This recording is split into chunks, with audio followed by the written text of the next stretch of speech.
जरा अंदाजा लगाइए कि चुनाव प्रचार चल रहा है, रोड शो निकल रहा है और उस रोड शो में उसी पार्टी और उसी नेता का प्रतिद्वंदी नजर आए तो कैसा लगेगा।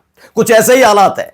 शुरुआत तो हुई थी एनडीए की, जिसमें एनडीए ओवैसी के नाम से बौखलाया हुआ था। जेडीयू से लेकर हमने लोक जनशक्ति पार्टी रामविलास भी दिखाई थी। हमें मालूम था कि भारतीय जनता पार्टी इस बात को लेकर ज्यादा बेचैन है कि एआईएमआईएम अगर आया तो बीजेपी को नुकसान पहुंचाए ना पहुंचाए, लेकिन उनकी सहयोगी जेडीयू और एलजेपीआर को नुकसान पहुंचाएगा। और जो समीकरण उन्होंने सेट किया है उस समीकरण को नुकसान होगा, सत्ता से वो बाहर हो जाएंगे। और अगर कभी आगे चलकर एआईएमआईएम की जरूरत 14 नवंबर के बाद एनडीए को पड़ी भी तो एनडीए के साथ तो कतई नहीं जाएंगे।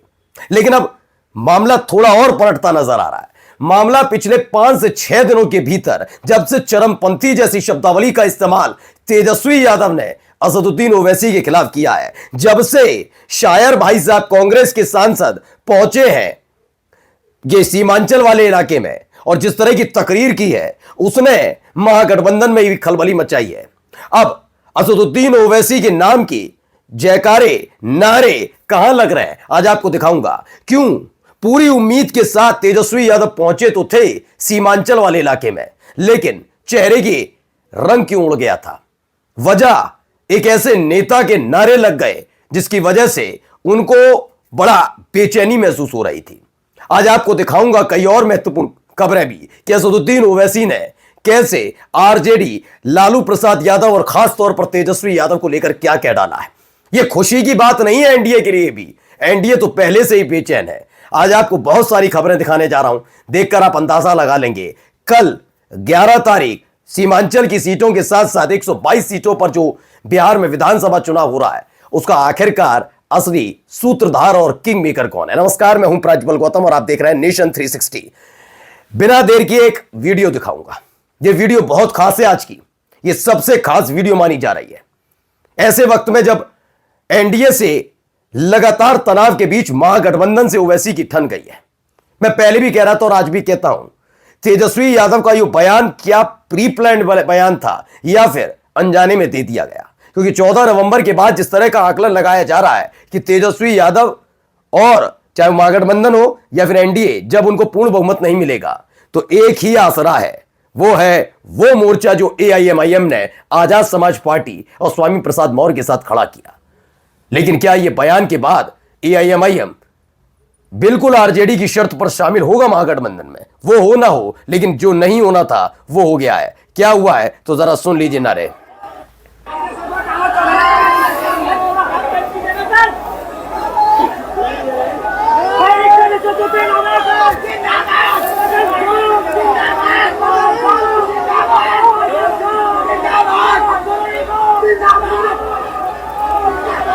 तो इसमें असदुद्दीन ओवैसी और अख्तर उल इमान, जी हां, जो मौजूदा विधायक भी हैं और बिहार के प्रदेश अध्यक्ष हैं एआईएमआईएम के, उनके लिए नारेबाजी हो रही थी।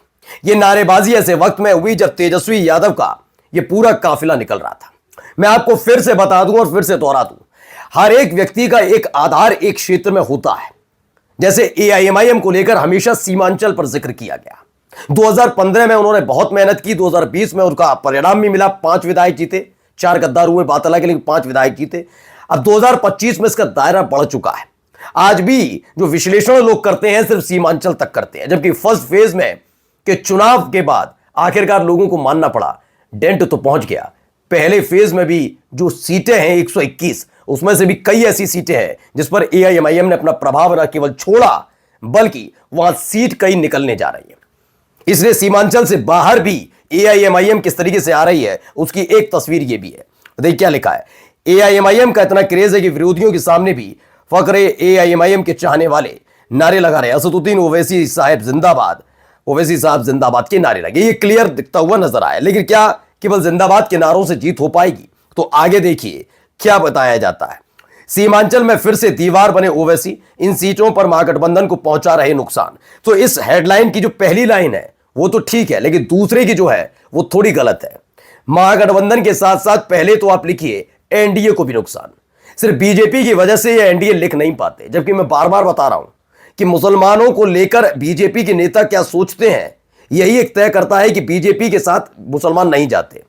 ठीक है, लेकिन यह बात सही है, जब एनडीए की बात होती है तो उस एनडीए में अकेली बीजेपी नहीं है, उसमें जेडीयू भी है, जनता दल यूनाइटेड, जिसका कोर वोट बैंक सिर्फ कुर्मी नहीं है बल्कि मुसलमान भी है। उसमें एलजेपी भी है, चिराग पासवान, जिनका दलित महादलित वोट बैंक नहीं है बल्कि मुसलमान भी है। ऐसे में सिर्फ यह नहीं कि महागठबंधन को नुकसान पहुंचाया जा रहा है, एनडीए को भी नुकसान। पहला। दूसरा आता हूं मैं इसमें, सीटों पर नुकसान नहीं पहुंचा रहे बल्कि सीटें पूरी तरह से हाथ से निकलती नजर आ रही है महागठबंधन की भी और एनडीए की, खास तौर पर सीमांचल में। तो समझ लीजिए। देखिए, अभी मैं कह रहा था ना आपसे, फिर याद करिएगा मेरा पहला वाला वीडियो, मैं कह रहा था कि 2 महीने पहले तक सिर्फ बात चल रही थी वोटर अधिकार यात्रा, वोट चोरी, उन्होंने वोट चोरी कर लिए, एसआईआर क्यों हो रहा है। कोई बात हो रही थी मुसलमान उप मुख्यमंत्री हो सकता है। क्या मुसलमानों ने भी इस बात का जिक्र किया था? कोई पॉलिटिकल पार्टी उठाई, दिखा दीजिए मुझे। मैं शुरू करता हूं कांग्रेस से, फिर आरजेडी, सुनाइए मुझे, दिखा दीजिए, एक बयान दिखाइए। जेडीयू ने कभी सोचा? कभी एलजेपी ने, चिराग पासवान ने सोचा? चिराग पासवान का बयान ऐसे वक्त में क्यों याद सामने आया कि 2005 में लालू प्रसाद यादव पर, तेजस्वी यादव पर तंज कसने के लिए अपने पिता को याद किया कि उन्होंने मुस्लिम मुख्यमंत्री की मांग लालू प्रसाद यादव के सामने रखी थी। तो पिता के पदचिन्हों पर चलते हुए कभी एलजेपी ने सोचा, तेजस्वी ने सोचा कि मैं कम सीटों पर चुनाव लड़ लूंगा लेकिन मुझे चाहिए उप मुख्यमंत्री मुसलमान? सोचा? ये सारी बातें क्यों याद आ रही थी इन सबको? क्योंकि यह मुद्दा उठाया ही एआईएमआईएम की तरफ से गया था। उन्होंने कहा था मैं आपके मुख्यमंत्री बनने से दिक्कत नहीं है तेजस्वी की, नो। और मुकेश सहनी अगर सानी बनते हैं उप मुख्यमंत्री तो इससे भी किसी को दिक्कत नहीं होनी चाहिए, अच्छी बात है। लेकिन अगर दूसरा उप मुख्यमंत्री होगा तो वो भी पिछड़े समुदाय से क्यों मुसलमान ना हो। और उसके बाद ही देखिए 20, 25, 30 दिन से देखिए हालात पूरी तरह से बदल गए। देखिए, मुद्दों को बदलना कैसे जरूरी होता है, वो एकदम मुस्लिम राजनीति पर कैसे आ गया। और ये मत सोचिए कि दूसरे फेज में सीमांचल में चुनाव हो रहा है इसलिए बदले, नो, वो पहले ही बदल चुका था। पहले फेज से पहले ही आपने सुन रहे होंगे लगातार इस पर बात हो रही है और बेचैनी ज्यादा हो रही है। जरा सुनिए यहां क्या कह रहे हैं। अकबरुद्दीन ओवैसी आए थे, वो क्या कह रहे हैं, सुनिए।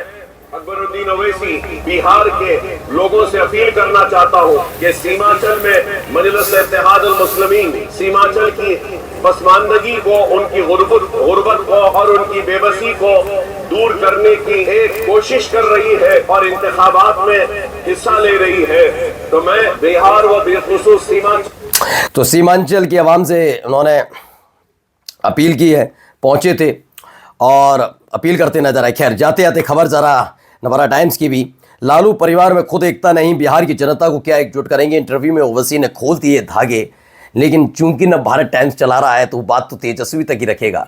खोले धागे तो एनडीए के भी हैं, उसकी भी बात कीजिए।